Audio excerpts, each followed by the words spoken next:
നമസ്കാരം. മലയാള സിനിമയുടെ ചരിത്രത്തിലെ ഒരു കലാകാരനായി മാത്രമല്ല, ഒരു വ്യക്തമായിട്ടുള്ള നിലപാടുള്ള മനുഷ്യനായിട്ട് അടയാളപ്പെടുത്തിയ ശ്രീനിവാസൻ ഇന്ന് നമ്മളോട് വിട പറഞ്ഞിരിക്കുന്നു. അതിനിടയിലാണ് ഈ ഒരു വാർത്ത ശ്രദ്ധയിൽപ്പെട്ടത്. അതായത് മകന്റെ ജന്മദിനത്തിൽ തന്നെ അച്ഛൻ വിടവാങ്ങി എന്നുള്ള കാര്യം. ശരിക്കും പറഞ്ഞാൽ ഇതൊരു വാർത്ത തന്നെയാണ്. അത് മറച്ചു വെക്കേണ്ടതുമല്ല, ഇത് പറയേണ്ടതുമുണ്ട്.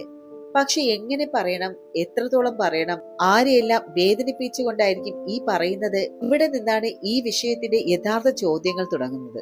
നടൻ ശ്രീനിവാസന്റെ മരണവാർത്ത വന്ന നിമിഷം മുതൽ മാധ്യമങ്ങളിൽ കണ്ടത് ഒരു സാധാരണ മരണവാർത്തയുടെ അവതരണമായിരുന്നില്ല.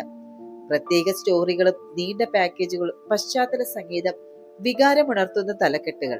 അതിൽ ഏറ്റവും കൂടുതൽ ആവർത്തിക്കപ്പെട്ടതോ മകന്റെ പിറന്നാൾ ദിനത്തിൽ അച്ഛൻ വിടവാങ്ങി എന്നുള്ള വാർത്ത. ഇതൊരു വിവരമാണോ അതോ വികാരം കുത്തിവെക്കുന്ന ഒരു തന്ത്രമോ? ഒരു മനുഷ്യൻ മരിച്ചതിനേക്കാൾ ആ ദിവസത്തിന്റെ ടൈമിംഗ് വാർത്തയാക്കുന്നിടത്താണ് ഈ ഒരു പ്രശ്നം തുടങ്ങുന്നത്.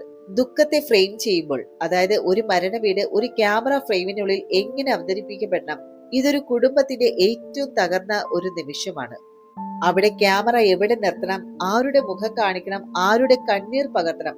ഈ ചോദ്യങ്ങൾക്ക് മാധ്യമങ്ങൾക്ക് ഒരു എത്തിക്കൽ കോഡില്ലേ? ദുഃഖിക്കുന്ന ഒരാളുടെ മുഖം അവരുടെ അനുവാദമില്ലാതെ ക്ലോസ് അപ്പിൽ കാണിക്കുന്നത് വാർത്തയല്ല. ഇത്തരം നിമിഷങ്ങളിലെ ഏറ്റവും ശക്തമായിട്ടുള്ള ഒരു നിലപാടെന്ന് പറയുന്നത് മൗനം തന്നെയാണ്. TRPയുടെ മനുഷ്യവിരുദ്ധമായിട്ടുള്ള ലോജിക്ക്. ഇന്ന് വാർത്ത എന്നത് വിവരം നൽകുന്ന ഒരു മാധ്യമമല്ല, അതൊരു മത്സരമാണ്. ആദ്യം ആരാണ് കാണിക്കുന്നത്, ആരുടെ വിഷ്വലാണ് കൂടുതൽ വൈറൽ, ഈ മത്സരത്തിൽ മനുഷ്യന്റെ സ്വകാര്യത പിന്നിലേക്ക് തള്ളപ്പെടുന്നുണ്ട്. ആദ്യം കാണിക്കണം എന്നുള്ള ആവേശത്തിൽ എന്താണ് കാണിക്കുന്നത് എന്നുള്ള ബോധം വരെ നഷ്ടപ്പെടും. ഇതാണ് ഏറ്റവും അപകടകരമായിട്ടുള്ള ഒരു സ്ഥിതി എന്ന് പറയുന്നത്. ഒരു കുടുംബത്തിന് വേണ്ടത് എന്താണ്? ഈ സമയത്ത് ആ ഒരു കുടുംബത്തിന് വേണ്ടത് ക്യാമറകളല്ല, മൈക്കുകളുമല്ല, ചോദ്യങ്ങളുമല്ല. അവർക്ക് വേണ്ടത് മൗനം, സമയം, സ്വകാര്യത. അവരുടെ ദുഃഖം എന്ന് പറയുന്നത് പൊതുസമ്പത്തല്ല, അത് അവകാശമാണ്.